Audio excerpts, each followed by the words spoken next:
Hi, boys and girls. Today we're going to read Chapter 9, the final chapter in Ramona Quimby, age 8.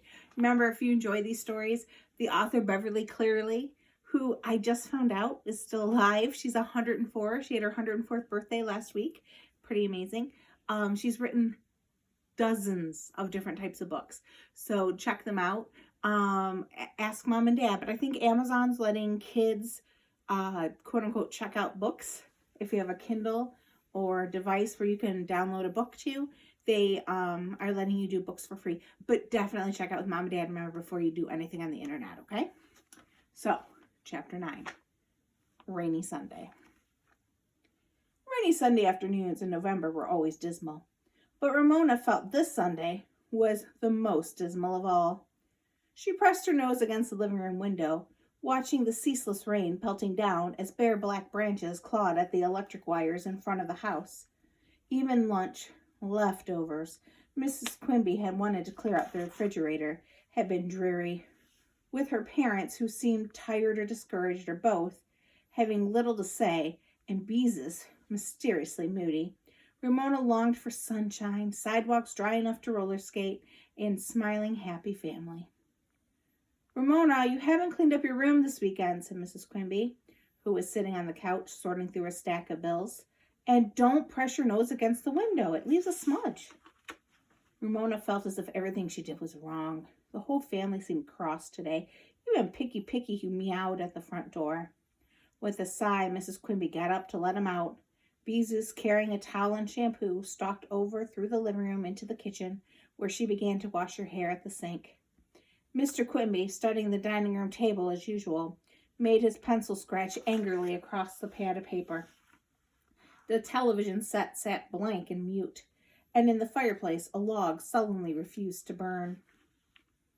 Mrs. Quimby sat down and then got up again as Picky, indignant at the wet world outside, yelled to come in. "Ramona, clean up your room," she ordered, as she let the cat out with a gust of air into the house. "Beezus hasn't cleaned up her room," Ramona couldn't resist pointing out this omission to her mother. "I am not talking about Beezus," said Mrs. Quimby. "I'm talking about you." Still, Ramona did not move from the front window. Cleaning up her room seemed like such a boring thing to do. No fun at all on a rainy afternoon. She thought vaguely of all the exciting things she'd wanted to do, like twirl a baton, play a musical saw, flip around and over the monkey bars, or in a gymnastics competition where crowds cheered. "Ramona, clean up your room!" Mrs. Quimby raised her voice. "Well, you don't have to yell at me." Ramona's feelings were hurt by the tone of her mother's voice. The log in the fireplace settled, sending a puff of smoke into the living room. "Then do it," snapped Mrs. Quimby. "Your room is a disaster area." Mr. Quimby threw his pencil down. "Young lady, you do what your mother says, and you do it now. She shouldn't have to tell you 3 times. "All right, you don't have to be so cross," said Ramona. To herself, she thought, "Nag, nag, nag." Sulkingly, Ramona took her hurt feelings off to her room, where she pulled a week's collection of dirty socks out from under her bed. And on her way to the bathroom hamper, she looked down the hall and saw her sister standing in the living room, rubbing her hair with a towel. "Mother, I think you're mean," said Beezus from under the towel. Ramona stopped to listen. "I don't care how mean you think I am," answered Mrs. Quimby. "You're not going, and that is that." "But all the other girls are going," protested Beezus. "I don't care if they are," said Mrs. Quimby. "You are not." Ramona heard the pencil being slammed down on the table and her father saying, "Your mother is right. Now would you kindly give me a little peace and quiet so I can get on with my work?" Beezus flounced past Ramona into her room and slammed the door. Sobs were heard. Loud, angry sobs. Where can she go? Ramona wondered as she dumped her socks into the hamper. Then, because she'd been so good about picking up her room, Ramona returned to the living room where Picky, as cross and bored as the rest of the family, was once again meowing at the front door. "Where can Beezus go?" she asked. Mrs. Quimby opened the front door, and when Picky hesitated, vexed by the cold wind that swept into the room, assisted him out with her toe. "She can't go sleep at Mary Jane's house with a bunch of girls from her class." A year ago, Ramona would have agreed with her mother so that her mother would love her more than Beezus. But this year, she knew that she too might want to spend the night at somebody else's house one day. Why can't Beezus sleep at Mary Jane? She asked. Because she comes home exhausted and grouchy. Mrs. Quimby stood up by the door and waited. Picky yowls twisted in the wind. And when she opened the door, another cold gust swept through the house. With the price of fuel being what it is, we can't afford to be letting that cat out, remarked Mr. Quimby. Would you like to take the responsibility if I don't let him out? Asked Mrs. Quimby, before she continued with her answer to Ramona. There are 4 people in this family, and she has no right to make the whole day disagreeable for the rest of us because she's been up half the night giggling with a bunch of silly girls. Besides, a growing girl needs her rest. Ramona silently agreed with her mother about Beezus coming home cross from such a party. At the same time, she wanted to make things easier for herself when she was in junior high school. Maybe this time they would go to sleep early, she suggested. Fat chance, said Mrs. Quimby, who rarely spoke so rudely. And furthermore, Ramona, Mrs. Kemp did not come right out and say so, but she did drop a hint that you're not playing as nicely with Willa Jean as you might. Ramona heaved a heavy sigh that seemed to come from the soles of her feet. In the bedroom, Beezus, who had run out of real sobs, was working hard to force fake sobs out to show her parents just how mean they exactly were. Mrs. Quimby ignored the sighs and sobs and continued. Ramona, you know that getting along with the Kemps is your responsibility in this family. I've told you that before.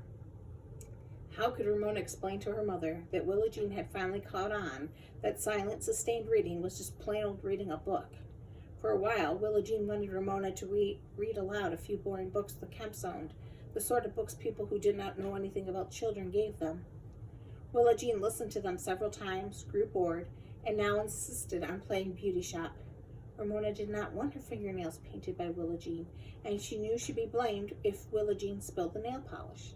Instead of Mrs. Kemp taking care of Ramona, Ramona was taking care of Willa Jean. Ramona looked at the carpet, sighed again, and said, I tried.